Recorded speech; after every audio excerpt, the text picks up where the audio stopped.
दिनभरिका सठिक र सबै विधाका खबर एकै साथ तीव्र गतिमा। नमस्कार, तीव्र खबरमा स्वागत छ। म संगीता थापा। स्वास्थ्य सामग्री खरिद अनियमितता विरुद्धको रिटमाथि सर्वोच्चको सुनुवाई। ओम्नी समूहलाई कालो सूचीमा नराख्न आदेश। यही असोज 22 गते छलफलमा बोलाइयो। कोरोना संक्रमणको जोखिम कायमै रहेकाले सतर्कता अपनाउन सबैलाई सरकारको आग्रह। कोरोनाको जोखिम कम भएर लकडाउन खुकुलो पारिएको नभई जीविका चलाउन सहज बनाइएकाले सतर्क रहन अनुरोध। एसिड आक्रमण सम्बन्धी अध्यादेश राष्ट्रपति विद्यादेवी भण्डारीबाट जारी। एसिड आक्रमण गर्नेलाई 20 वर्ष जेल सजायको प्रावधान। कडा कार्यान्वयन हुनुपर्नेमा अभियन्ताहरूको जोड। नेपाल धितोपत्र बोर्डको अनलाइन सिस्टममा समस्या। लगानीकर्ताको संख्या बढ्दा कारोबारको लोड बढी। सिस्टम सुधार भइरहेको जानकारी। बलात्कार गर्नेलाई मृत्युदण्डको सजायको व्यवस्था गर्नुपर्ने महिला सांसदहरूको माग। अन्तर्राष्ट्रिय सन्धिहरू बाधक रहे आवश्यकता अनुसार परिमार्जन गर्न सुझाव। ओखलढुङ्गामा विद्यालयमा बनाइएका क्वारेन्टिन र होल्डिङ सेन्टर यथावत। बन्द सामुदायिक विद्यालयको पठन पाठन सञ्चालन गर्न पालिकामा चुनौती। अशक्त अपाङ्गता भएका र 60 वर्षभन्दा कम उमेरका एकल महिलाहरूलाई सामाजिक सुरक्षा भत्ता दिने प्रतिबद्धताबाट सरकार पछि हटेको राष्ट्रिय अपाङ्ग महासंघको आरोप। लाभग्राहीको भरपाई व्यवस्थापन सूचना प्रणालीबाट हटाइएको भन्दै सरकारवाला निकायको ध्यानआकर्षण। काठमाडौँको चन्द्रगिरी नगरपालिकाद्वारा कोरोना संक्रमण रोकथाम र उपचारका लागि 2 करोड 27 लाख खर्च। बागमती प्रदेशले 12 लाख र नगर स्तरीय विपद व्यवस्थापन कोषमा 11 लाख 74 हजार सहयोग भएको र बाँकी रकम नगरपालिकाले आफ्नै कोषबाट खर्च गरेको उल्लेख। 3 महिनादेखि अवरुद्ध बेनी बागलुङ सडक मर्मतपछि सञ्चालनमा। सडक खुलेसँगै स्थानीयले उत्पादन गरेको कृषिजन्य उत्पादनलाई बजारसम्म पुर्याउन सहज। काठमाडौँ उपत्यकाका स्थानीय तहमा मानव शरीरमा प्रतिरोधी क्षमता वृद्धि गर्न सहयोग गर्ने वनस्पति गुर्जो रोपणका लागि वितरण अभियान तीव्र। नदी किनारका प्रत्येक घरमा समेत गुर्जो रोपण अभियान जारी। आउँदो कार्तिक 1 गतेबाट एउटै प्रकृतिका 2वटा सहकारीमा सदस्य बन्न नपाइने।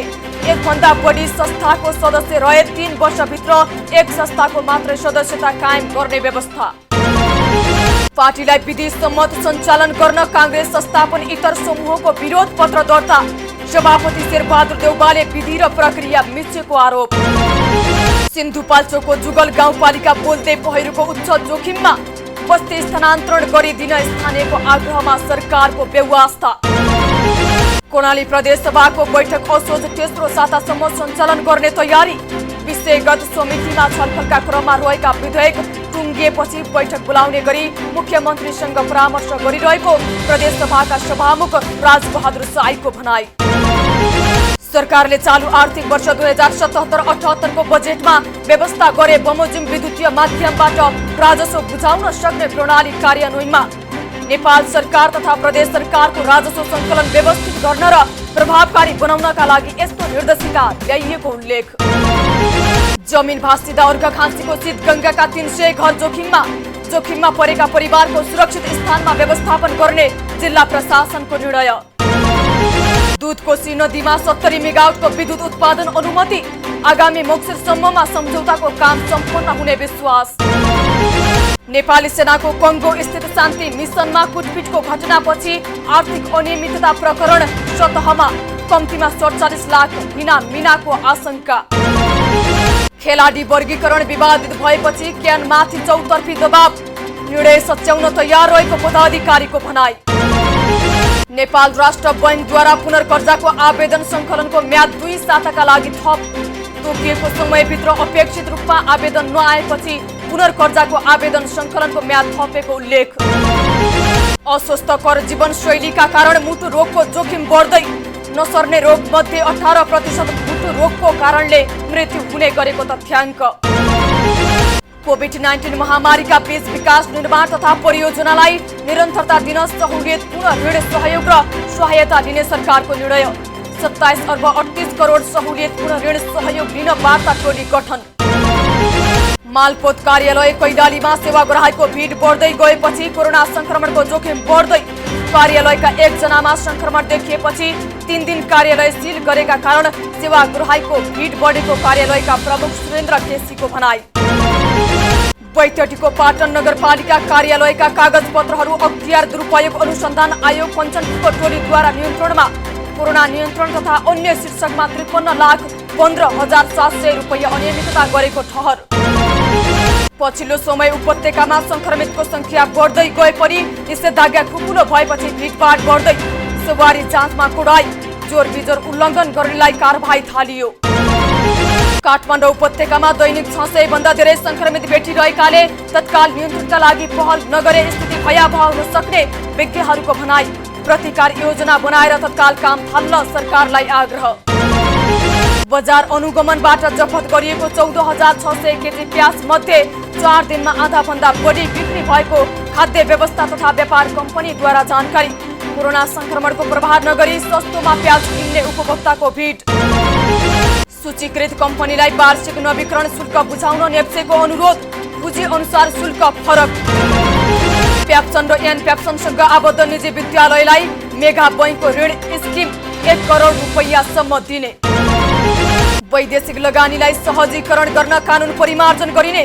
कानूनी अल्झनकै कारण वैदेशिक लगानी निरुत्साहित भएको भन्दै उद्योग वाणिज्य तथा आपूर्ति मन्त्रालयद्वारा कानून परिमार्जन तयारी सुरु।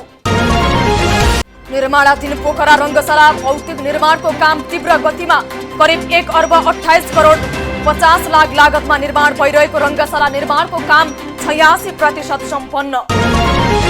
डोटीको दिपायल एयरपोर्ट सडक खण्ड अलपत्र, दोस्रो पटकको म्याद सकिँदा समेत कालो पत्र सुरु हुन सकेन, अब जबतमा यात्रुलाई शास्ति। जनभावना अनुसार काम गर्न कांग्रेसका केन्द्रीय सदस्य शंकर भण्डारीको सरकारलाई सुझाव, चुनावमा गरिएका प्रतिबद्धता पूरा गर्न आग्रह। पहाडी क्षेत्रका विमानस्थल विस्तार गरी 40 सिट क्षमताको जहाज उडाउने योजना तत्काल असफल। छोटो धावन मार्ग हुँदा उडान तथा अवतरणमा केही बाधा उत्पन्न भएको नेपाल नागरिक उड्डयन प्राधिकरणको भनाई। स्याङ्जाको वालिङमा माटोको डिस्कोले पुर्दा 1 जनाको ज्यान गयो, 2 जना घाइते। सरकारले नेपालमा आउने पर्यटकहरूका लागि पदयात्रा र पर्वतारोहण खुल्ला गर्यो। पदयात्रा तथा पर्वतारोहणमा आउने पर्यटकले अन अराइभल भिसा पाउने। नेपाल आउने सबै पर्यटकको PCR परीक्षणको रिपोर्ट नेगेटिभ हुनुपर्ने प्रावधान। दशैंलाई लक्षित गरी बिहिबारदेखि सुपथ मूल्यका पसलहरू सञ्चालन हुँदै उपत्यकाका 10 स्थानमा पसल राखिने, अनलाइनको समेत व्यवस्था गर्ने तयारी। असोज 20 गतेबाट सार्वजनिक सवारीमा दशैंको अग्रिम टिकट बुकिङ खुलाउन यातायात व्यवस्था विभागको प्रस्ताव। यो वर्ष करिब 5 लाख व्यक्तिले दशैंका लागि काठमाडौँ उपत्यका छाड्ने अनुमान। हामीलाई TV today Nepal apps download गरी विश्वभर प्रत्यक्ष हेर्न सक्नुहुनेछ। साथै www.tvtodanews.com मा गई हेर्न र पढ्न सक्नुहुनेछ भने फेसबुक, युट्युब र ट्विटरमा समेत फलो गर्न सक्नुहुनेछ। ताजा खबरको सङ्गालो तीव्र खबर सकियो।